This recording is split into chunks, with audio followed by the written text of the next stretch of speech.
હિન્દુ મુસલમાન ભેગા મળી અમારા મુસલમાન લોકો હિન્દુ વિસ્તારમાં ગયા અને હિન્દુ લોકો અમારા મુસ્લિમ વિસ્તારમાં આવીને આમ લાગતા હતા કે આ હિન્દુ છે કે આ મુસલમાન જે રીતે ભેગા મળી અને ઉત્સાહ મનાવ્યો.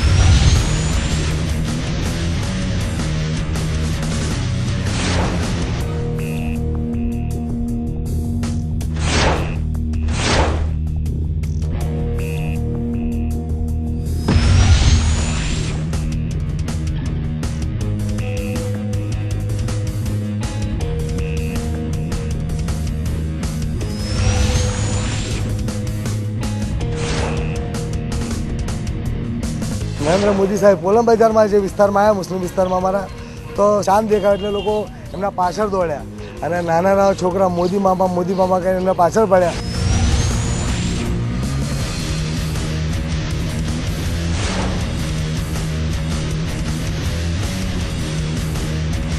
કે કોઈ દિવસે ઈદના દિવસે પણ આટલી રોશની કરવામાં નથી આવી, એનાથી વધારે ઉમંગ આજે જોવા મળે છે.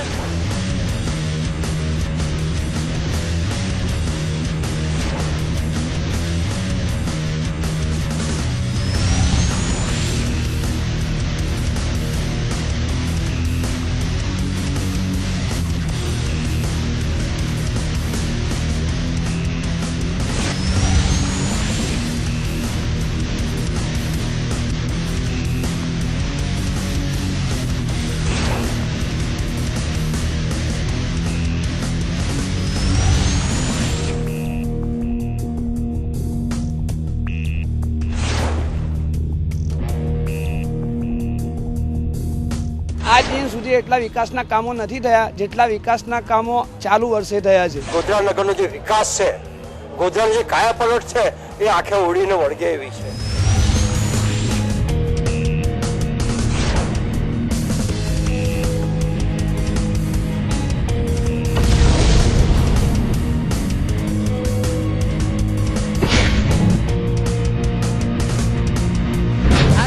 વર્ષની અંદર આ પહેલી વખત એવું પર્વ જોવા મળે છે કે હિન્દુ મુસલમાનો અને દરેક સમુદાયના લોકો એક સાથે ભેગા થઈ રહ્યા છે. રાજ્યના મુખ્યમંત્રી વિશે તો અમને એટલી ખુશી છે કે ન પૂછો વાત. દરેક પ્રજા રાત્રે આવીને અમારી ખુશીના અંદર શરીક થતી હતી અને અમારી ખુશીનો અહેસાસ કરતી હતી કે વાકેના અંદર એક મુસ્લિમ કોમ થઈને એક દેશ પ્રેમ ને દેશ પ્રેમી હોવાનો ગોયા કે હક અદા કરી રહી છે. પહેલું અમારા જેનમાં એમ હતું કે આ તો એક ગામડું છે, પણ અહીંયા આવીને ખબર પડી કે આ તો એક શહેર છે મોટું, અને લાઇટિંગ જોઈને કે કેટલી બડી લાઇટિંગ કરી છે આ દિવસના માટે, એમ લાગ્યું કે આખા ગોધરાની શાદી છે. एक मस्जिद को मैंने देखा, मैं हैरान हो गया. मैंने कहा मस्जिद को क्यों सजाया, कि नहीं इसी खुशी में. बड़ी खुशी की बात है. मैंने कहा यार यहाँ तो जो है हर बच्चे को इस बात की खुशी है, यानी हर एक को इस बात का इल्म हो रहा है कि भाई एक ये याद दहानी इसको मनाई जाए.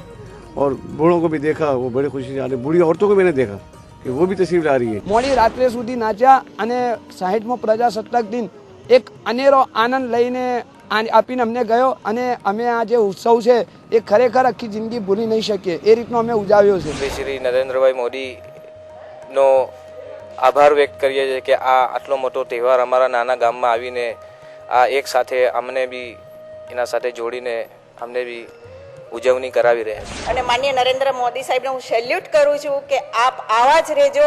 નરેન્દ્ર મોદી સાહેબને અમારા માટે તો તમે અમારા ભગવાન બરાબર છો. ન ભૂતો ન ભવિષ્યતિ. ભારતની આઝાદી પછી નર્મદાનું જે પાણી કોઈ સરકાર લાવી નહોતી શકી એ ગુજરાત રાજ્યના સીએમ શ્રી નરેન્દ્ર મોદી સાહેબના કે જેમને અમને ચોખ્ખું પાણી આપવાના પ્રયત્નો કર્યા છે. પહેલા પ્રજા સરકાર પાસે પ્રશ્ન લઈને જતી હતી, હવે ખુદ સરકાર પ્રજા પાસે આવીને એમના પ્રશ્નોનું સાંભળે છે અને હલ કરે છે. એનાથી અમને ખૂબ આનંદ છે અને ગામડાઓમાં ખૂબ વિકાસ થઈ રહ્યો છે. આપણા રાજ્યના મુખ્યમંત્રી એવા નરેન્દ્ર મોદીને અમારા જિલ્લાને વિકાસની નવી ઊંચાઈઓ પર લઈ જવા બદલ અને વિકાસની નવી રાહ બતાવવા બદલ 1001 સલામ. ગુજરાતમાં જે રીતે નરેન્દ્ર મોદી સાહેબે જે વિકાસ કર્યો છે આખા હિન્દુસ્તાનમાં થાય એવું અમે ઈચ્છીએ છીએ. અમારા ગામ સુધરી, ગામ સુધરવાથી અમારે ફાયદો રહેશે. ખાસ કરીને બહારની આવક આવશે, ઇજનેરી કોલેજ આવશે, સ્કૂલ પડશે, પછી આ રોડ બોર્ડના હિસાબે પબ્લિક બહારથી આવતું થઈ જશે, વેપારને બી થોડો ફાયદો થશે એનાથી. It looks very nice as if now a small town will proceed to become a city and